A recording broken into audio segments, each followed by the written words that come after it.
in this edition of the Mike On Podcast. It's the kingdom where President Tinubu received his title, Jagaban of Bogu, under siege. This week, Murtala Dantoro, a prince from the Bogu royal family and son of the late emir of Bogu Kingdom, Senator Haliru Dantoro Kitoro III, speaks on his father's friendship with President Tinubu, the killing of people in Bogu Kingdom, the 2027 elections and opposition politics. Join the conversation on the Mike On Podcast as Sheun Okimbalui leads the discussion.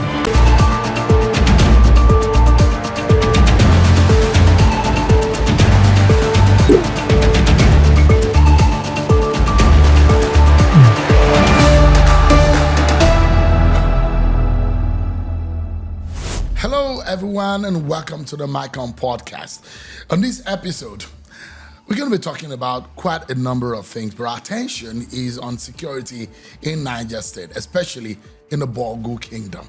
Well, Bogu Kingdom is one that is not alien to a lot of people's hearing because of some people who have been chieftain or who have been given a title in that kingdom, and also because of the large expanse of land and what that kingdom signifies to the people of northern Nigeria and Niger State. And don't forget, Niger State also boasts of some of numerous past leaders of Nigeria. So insecurity is a major problem in Niger State. Bandits are on the prowl. They are going from homes to homes and kidnapping people. But how do we end this insecurity?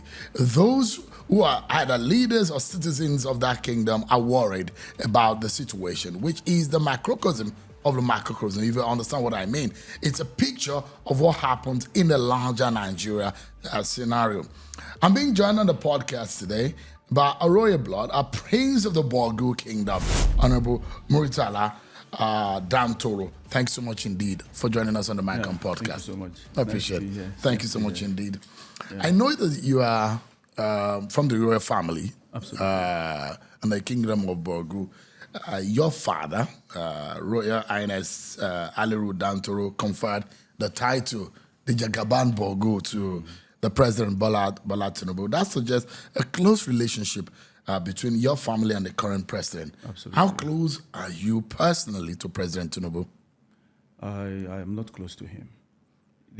His relationship was more with our dad, because my dad has this discipline that most of his friends were not, it's not like they had access to us that much. So we see each other, like, briefly.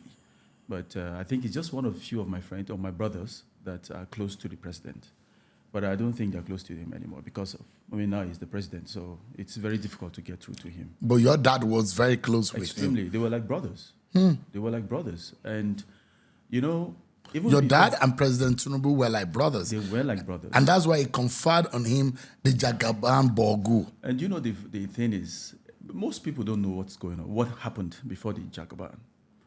He told him, the president, that I am going to confer you a title that will help your political career. That will be a blessing to you. But first of all, let me pray about it. I was in the picture. And after that, after some period of time, that was when he called him and said, I'm going to give you Jagaban of Borgu. And Jagaban means leadership. It means someone that has followers, who's like a shield of Borgu. So that was how the Jagaban came through. And it was celebrated. But, unfortunately, I don't know what is going on now. I really don't know, because the president is mute about what's going on in the same place that he's a Jagaban. And then considering his relationship with my father, knowing that his family lives there, so it shocks me. It surprises me a lot. It's a big shock that he's so quiet. When you say that your father, the late Emir of Borgu, right? Yes. Was very close with the president. What kind of closeness are you talking about? I'm talking about, the kind of closeness you have that you look out for each other. they were really looking out for each other. The relationship started from the Senate. They were both in the Senate. Yeah. Yeah, they were both in the Senate. In Third Republic. That's when the relationship started. In 1993. Yes, exactly. 92, 93. 92, 93. Yeah. By then, I was out of this country. I was in Ghana at that time. So I kept hearing information about how their relationship started. So the relationship grew because they had something in common, which was they had this belief that we must make Nigeria great. And that was why my father aligned with him, because my father doesn't align with people that don't share the same vision. So that was why he aligned, and they became very, very close. They visit each other. In fact, surprisingly, the president has a room in our house, as I'm talking to you right now. Even now that our dad is not alive, amazingly, I inherited the room. Yes, the section, the building is called Royal Villa. So at that place, there was one of the rooms that I inherited, and fortunately, is where the president stays. That's where your father gave out to the president. Yes. So has he ever slept there? Yes. Whenever he comes to Borgu, after being the governor, yeah, he comes to Borgu a lot, and even during the time he was a governor, he visits Borgu. There are pictures to prove that. That he's visited Borgu. Yeah. So he was a very close friend to your father and to the family. Yeah. So where did things go wrong? Actually, things didn't go wrong, but I would say that, before my father passed away in Germany, the president used to visit him. Then the late Buhari was the president, and the president was really worried about being the president next and all that, So the outburst about Emilio Khan was something they pushed him to say that, but he was gentle about it, and my father told him that, don't worry, you are going to be a president.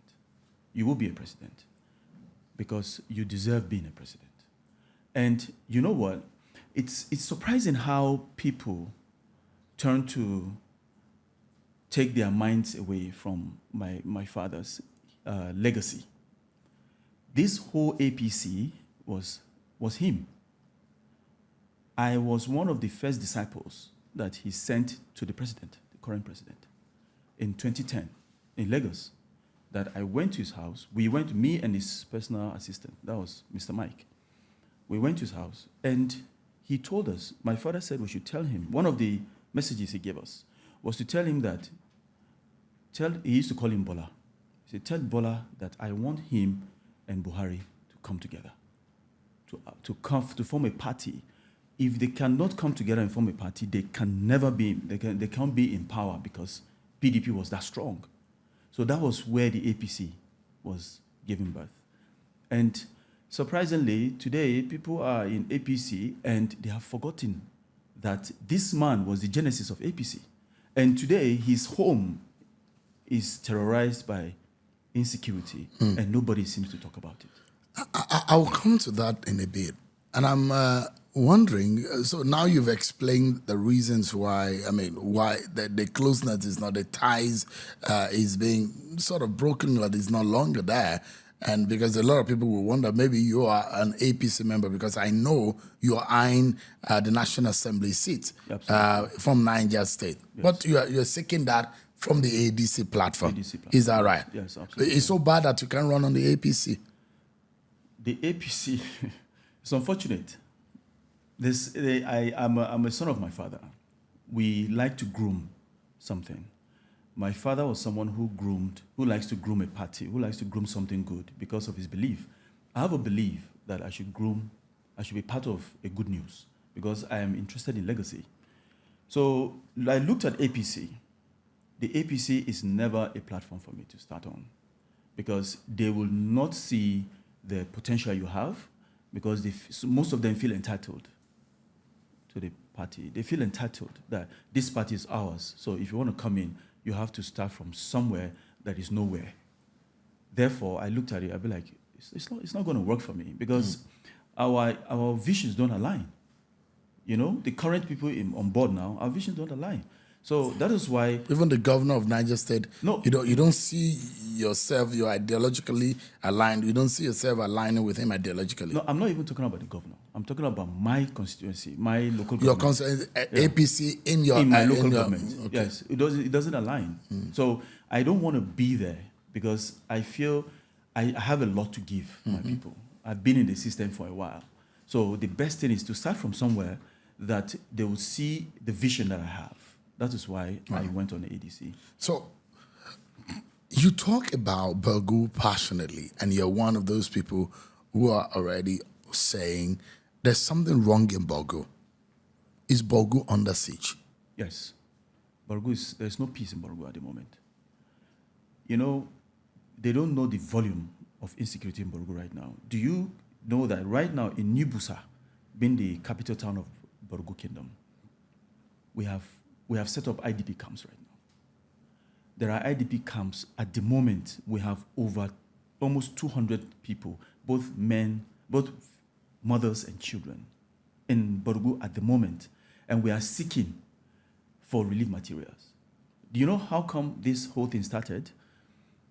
The Woro, people migrated from Woro to Wawa, and Wawa is in Borgu Kingdom, and Woro is not too far from Borgu. Wara is in Kwara State. in Kwara State. That was recently hit by the bandits, where multiple members of one family were killed, and a lot of people were affected in that attack. Absolutely, so yes. Wara has been consistently under the eyes of the bandits, right? Yes. And so most of those people in Wara are moving to Wawa. Yes, some people walked from Woro to New Busa. Kwara and Niger State. Yeah. That closeness has always been there from ages. You know, Borgu was in Niger before. Absolutely. Yeah. So, but it was in Kwara. Kwara, before. yeah. So, but now, because of the unrest, people have to walk and run away for their lives. So we are forced to accommodate them in Wawa, which is part of New Busa. So Kwara State insecurity, or the insecurity in some part of Kwara State, is affecting Niger State. But Niger State has its own share of the problem. And people, imagine, people were killed already in Borgu.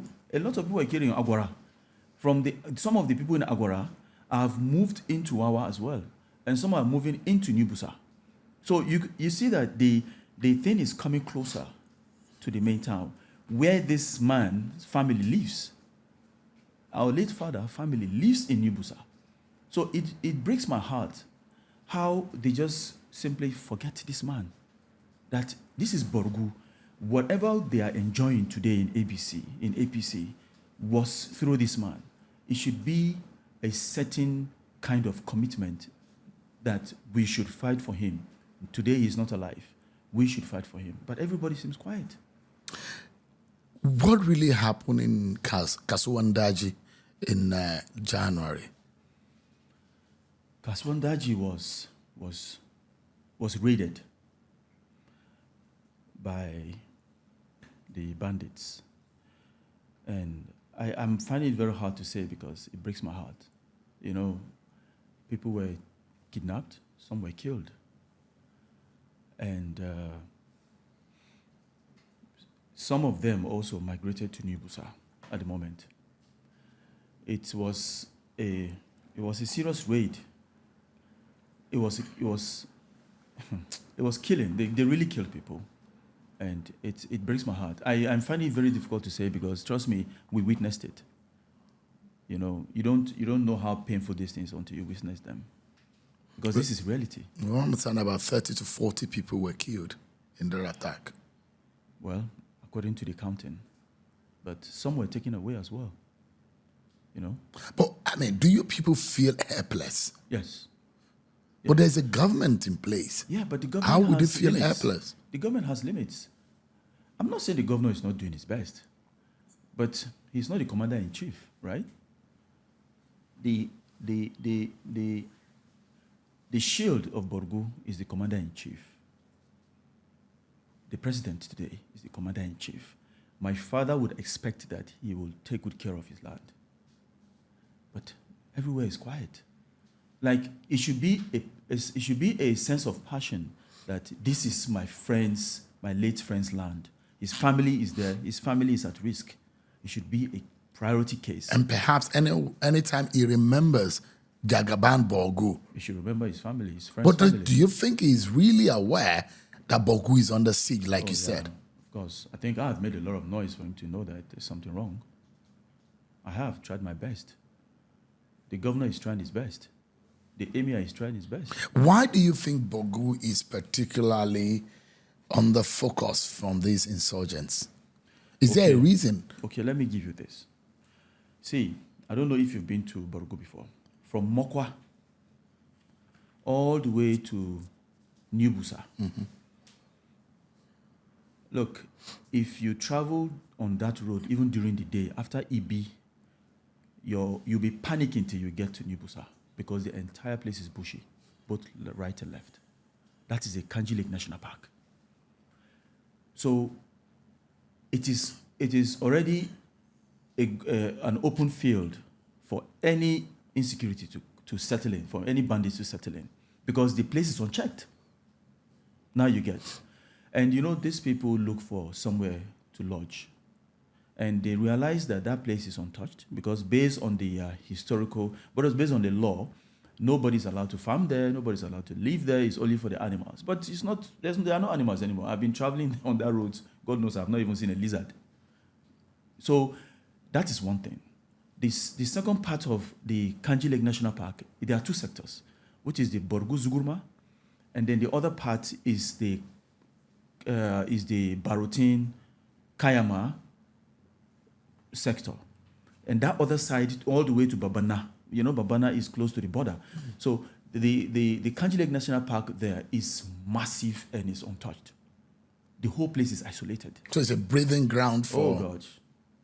And for me, one of the ideas I even have is to tell the governor that if I have the opportunity of telling him, he has this idea, this very splendid idea of Ninja foods, right? This entire place the land is enough for Ninja food.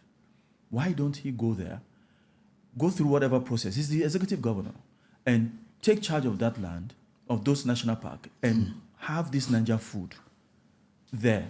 There are going to be houses, people will get jobs, and the place is going to be very busy. And that is a disadvantage to the bandits. So the entire place is quiet. Definitely, they have done their research, and they realize that that place is isolated. That is why Borgu is very vulnerable.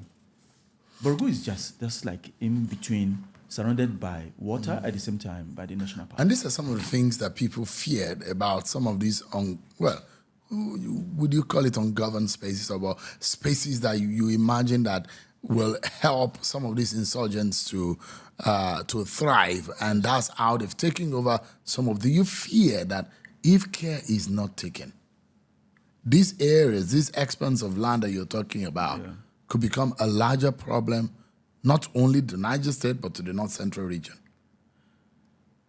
You see, the North Central, yes, it's going to be affected. The North Central is going to affect it because if they have these lands to themselves, right, they will go to anywhere, commit whatever they want to commit, and come back and live there.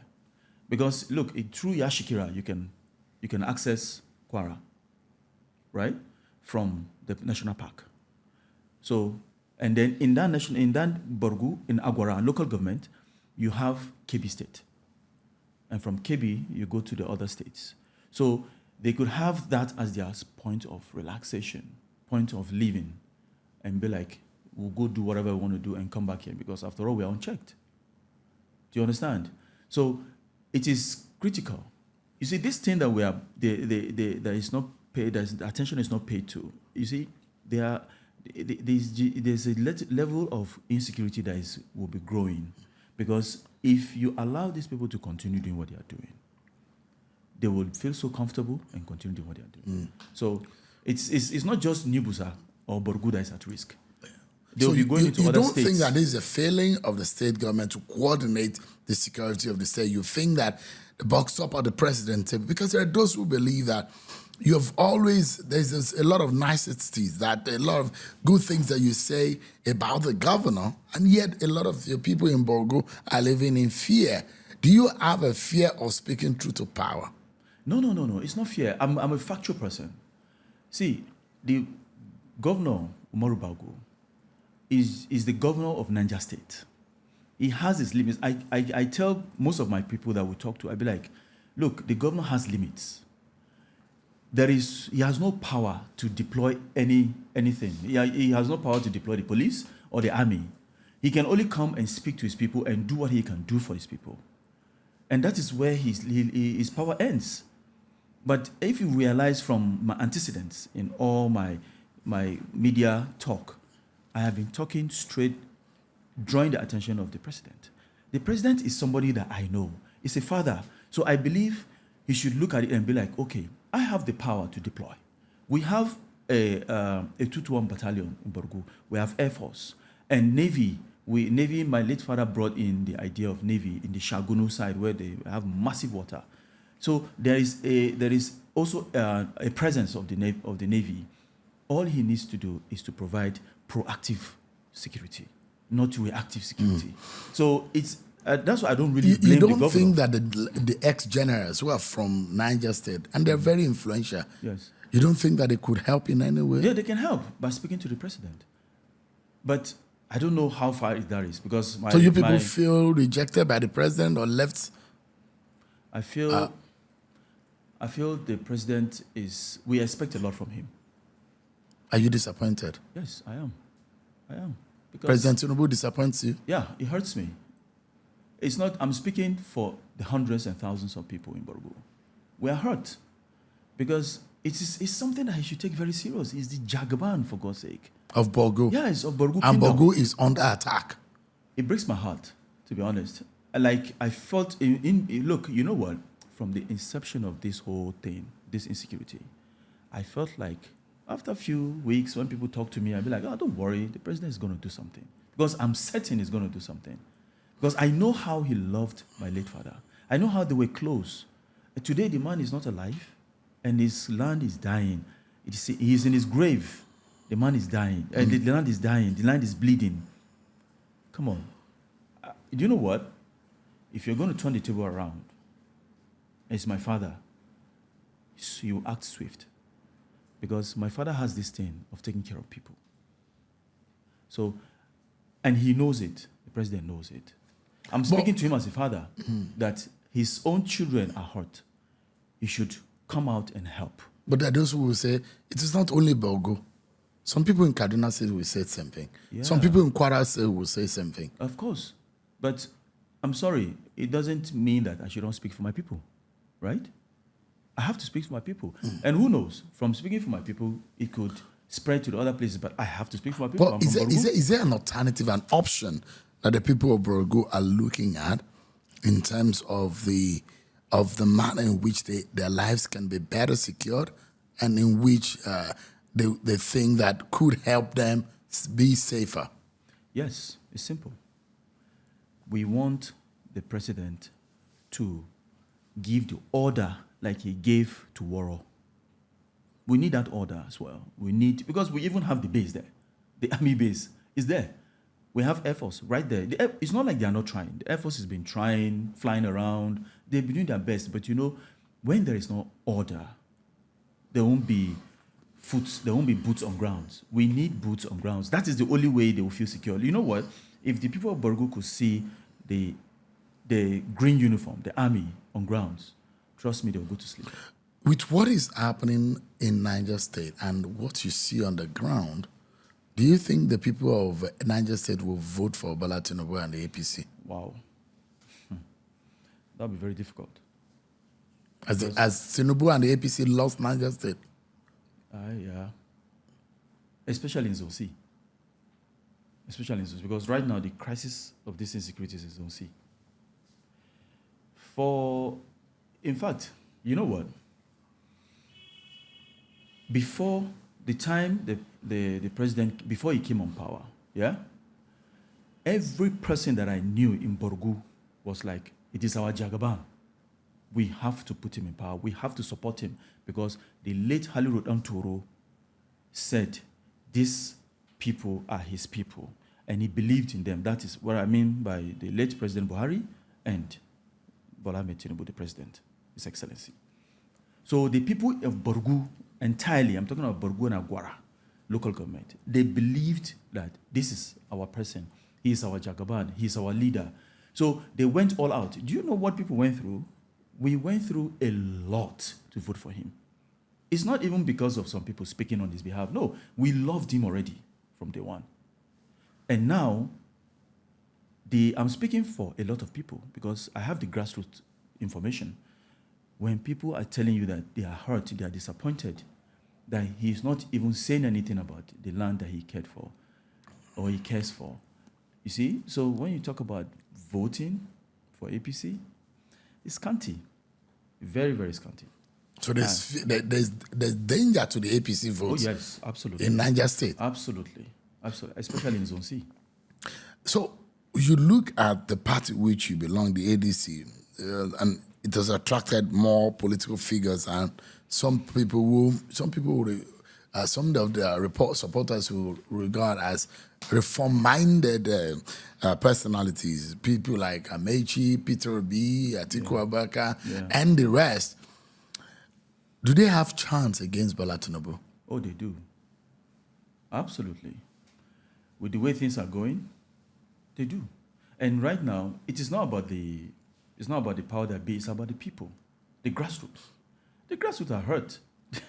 But there's a lot of political steam for the president, a lot of governors moving into the APC. Right, but the governors are not the people that vote for. The governors are not the grassroots. So you think that ADC can displace the APC in 2027? Yes, there's a possibility. If it's going to be free and fair, that's the number one question. If the election was conducted today, yeah, let's assume it's Peter Obi that is on the ballot, or Rotimi Amechi. Do you think they can defeat Bola Tinubu? I don't think so. Okay, this is the strategy. This is my opinion, from my own calculation. Yeah.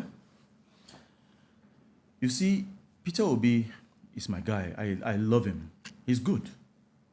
But if we are going to go sentimental, that's personal interest. But let's face fact. The majority of votes come from the north. Peter Obi needs to prove himself to the northerners before they vote for him. The northerners, when they place their mind on something, that's where they are. And it's their own belief, it's their own way of living, their lifestyle. So if you say His Excellency, the Honorable, the past minister, is the Honorable Minister, Mr. Rotimi Amechi, being the candidate. Look, we want to win elections. Let us not start playing anything concerning, okay, I can win, or I don't want us to lose. It's a fact. After Buhari, if you look at the northern sector, from the historical part, the political history, if you look at it from my own perspective, from my own observation, yeah, after Buhari is Atiku. I'm not campaigning for Atiku. So the only person you think that can defeat Bola Tinubu is Atiku? Oh, yes. Look, Peter Obi is a very good candidate. But my problem is the North. Peter Obi needs to prove himself. I would advise Peter Obi to go for vice. To be the vice Atiku Abubakar. Yes, because right now, if you're talking about the northern part, yeah, Atiku has he has an upper hand in the north, and upper hand in the south, and some part of the east. And Peter Obi being the vice will help in the east as well. And you know what? If Peter Obi is the vice today, and they are in power today, I know he's going to prove himself that the northerners will love him, because the northerners need to see him do the job. But if he becomes a flag bearer today, they will not listen to him. Do you know why? Because they have a belief of the Igbos. And you know how we have tribal issues in Nigeria, ethnic issues in Nigeria. So I don't want him, I want him to be in power. I want him to be as the president someday. But this time might be very difficult. So an Atiku Obi ticket. Oh God, is the best. It's going to sweep. I'm telling you, it's going to sweep. I can predict that. It's going to sweep. But any other, I just want them to please look at Nigeria. Okay, this whole ADC thing was to come and rescue Nigeria, right? That's the bottom line. So if you want to rescue Nigeria, then you have to keep your personal interests aside. Yeah. For someone who was one of those who spoke about voting Bola Tinubu and the APC in 2023, how would you assess the performance of the Bola Tinubu and the APC in the last 2 or more years? Okay, I'll answer you this way.